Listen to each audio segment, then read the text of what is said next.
بسم الله الرحمن الرحيم aan wax ka barano weydiintan ah what is a risk management objectives waa maxay ujeedooyinka laga leeyahay maareynta khasaaraha inta aanan ka jawaabin su'aasha bal aan isla fahanno in guud ahaan loo qaybiyo laba qaybood kuwaas oo kala ah ujeedooyinka inta aanu dhib ka dhicin ama khasaaraha dhicin ka hor iyo qaybta labaad oo ah marka uu dhib ka dhaco kadib maxaa nala gudboon inaan qabanno haddaan ku hormarno ujeedooyinka inta aanu dhib ka dhicin ka hor waxaa ka mid ah in la yareeyo walaaca ama walwalka shirkadda ay ka qabi karto soo saaridda alaab iyo lahaanshaha abuur waayo waxaa iman karta in alaabtii ay ciladoodo oo ay dhib u geysato macaamiisha kadibna ay dacweeyaan shirkaddii soo saartay alaabta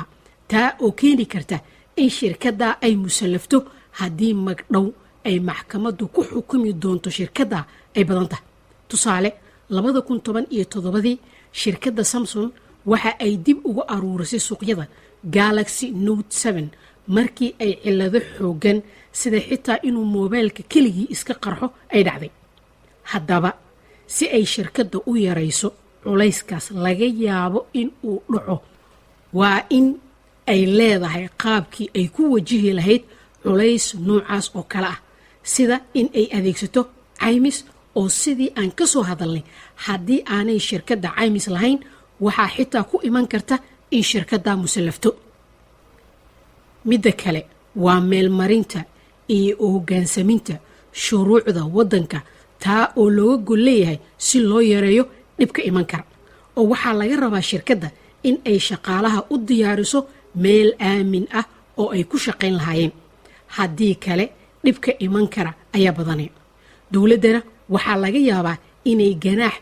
ka qaado shirkadda ama xitaa ay shatigii kala laabato ganacsiga tusaale shirkadaha dhismaha ka shaqeeya sharci ahaan waxaa laga rabaa inay shaqaalaha ku labistaan dharka ku munaasabka dhismaha sida in ay xirtaan koofida gacmo gashiga kabaha loogu talagalay xitaa ay xirtaan haddii aanay nidaamkaas aysan raacin waxaa iman karta in shaqaalihii dhismaha naafo ay noqdaan ama ay u dhintaan dhib ka soo gaaray shaqadii ay qabanayeen haddaba haddii ay shirkadda u hoggaansami weyso waxaa la rabaa in la ganaaxo shirkadda dhismaha ama in shatiga lagala laabto haddii dhibkeeda uu soo laalaabto balse marka shirkadda ay leedahay qaybta maareynta khasaaraha waxa ay ka badbaadin kartaa shirkadda dhib noocaas ah in uu soo wajaho shirkadda iyo shaqaalaheedaba haddaan markaana ka hadalno qaybta labaad oo ah ujeedooyinka laga leeyahay maareynta khasaarooyinka marka uu dhib ka dhaco kadib waxaa ka mid ah haddii uu dhib qabsado shirkadda waxaa la rabaa in qorshihii la dejiyey la dhaqangeliyo haddii kale shirkadda waxa ay weynaysaa macaamiisheeda sidoo kalena inay dhibkaa ka soo kabsatana waxa ay qaadanaysaa xilli fog haddii nidaam u diyaarsan aanu jirin suuqana waxaa kala wareegaya shirkado kale tusaale waxaad ku shaqaysataa bajaaj haddii bajaajtaadii ay shil gasho hagaajintana ay qaadanayso maalmo intii aad sii sugi lahayd inta lagu hagaajinayo waxaad raadin kartaa qof kale oo rabo in bajaajta loogu shaqeeyo oo sidaas waxaad ku soo saari kartaa lacag aan tusaale kalena u soo qaadanno arrin innaga dhan aan wada fahmi karno ardayda qof waliba waxa uu jecel yahay inuu buundo fiican keeno oo waxaa ka dhaxaysa tartan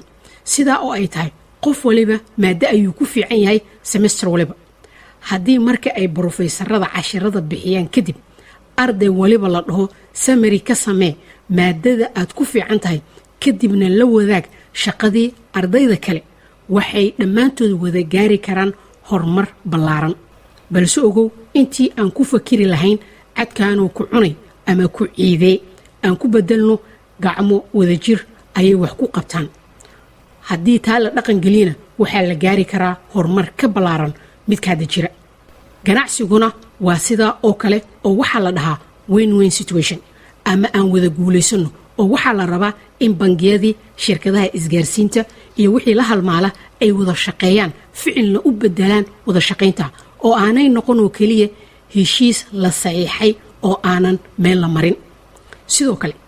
shirkadaha waxa ay ku dadaali karaan inay maalgashtaan ganacsiyo kala duwan oo haddii mid ka mid ah ganacsiyada dhibaato qabsato